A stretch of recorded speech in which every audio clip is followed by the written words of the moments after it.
There are places that exist only when you are lost enough to find them. Places that do not appear on maps, do not welcome visitors, and do not wish to be remembered. This is the story of such a place, a city hidden in fog, a city that did not count hours, but borrowed years.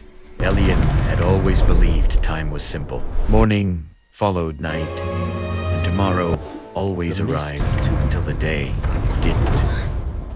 The room was quiet, except for the fragile sound of breathing.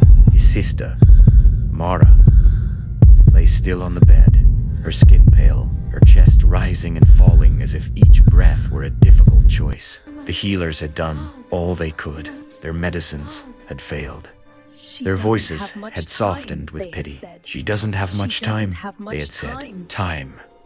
The word felt cruel now. Elan sat beside her, holding her hand, wishing with everything in him that the world would slow down or stop, or give her more of what it so freely took away.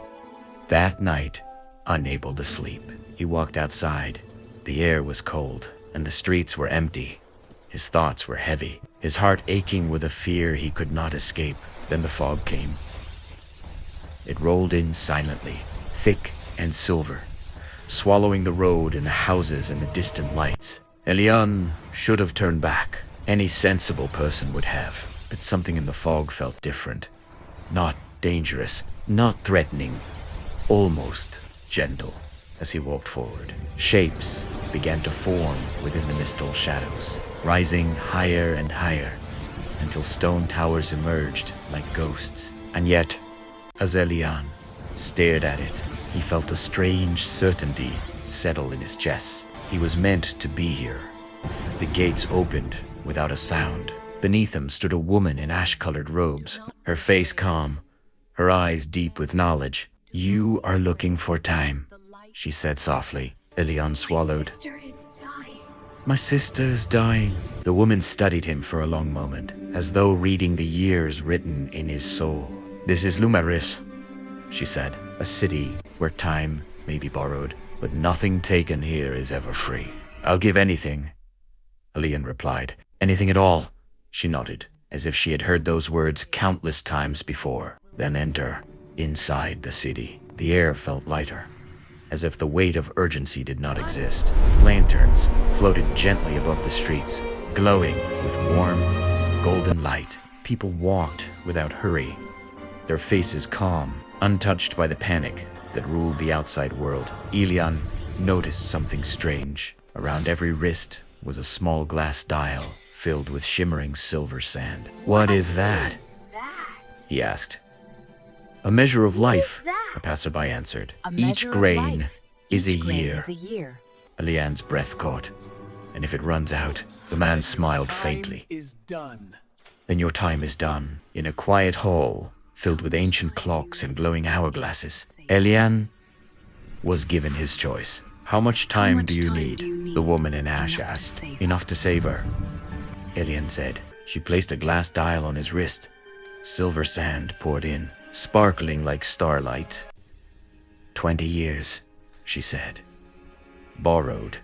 In that moment, somewhere far away, time itself seemed to shift. Mara woke the next morning. Kali returned to her cheeks. Strength returned to her voice.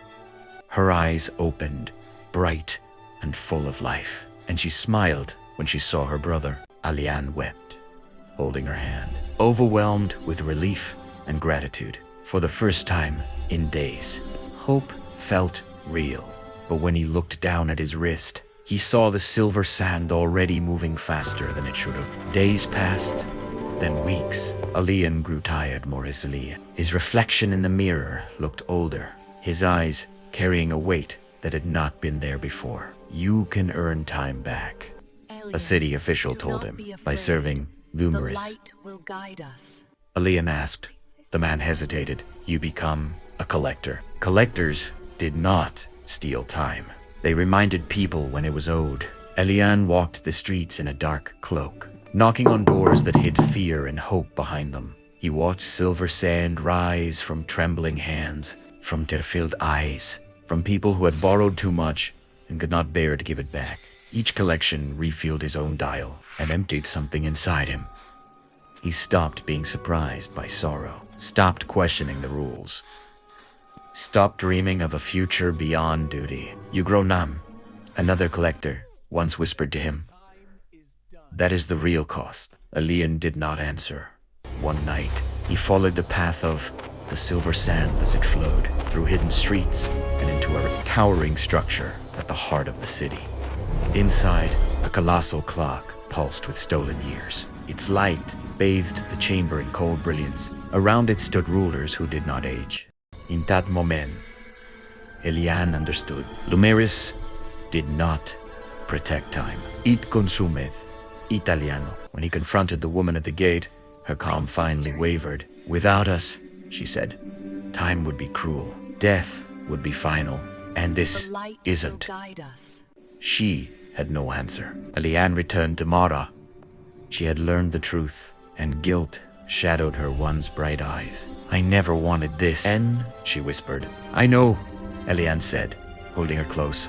That night, he made his choice. He entered the tower alone and stood before the great clock of stolen years. With all the strength he had left, he struck it. The clock shattered. Silver light exploded into the sky, pouring through the city like a storm of stars. Barodiers returned to their rightful owners. The rulers aged in moments. The towers dissolved into fog. Lumeris began to fade. Elan felt the warmth of time leave him, but he did not feel afraid. As the city vanished, so did he. Mara lived a full life, one that was truly her own. And sometimes, at dawn, when the fog is thick and the air is still, people swear they hear a whisper carried on the wind. Time is precious because it ends.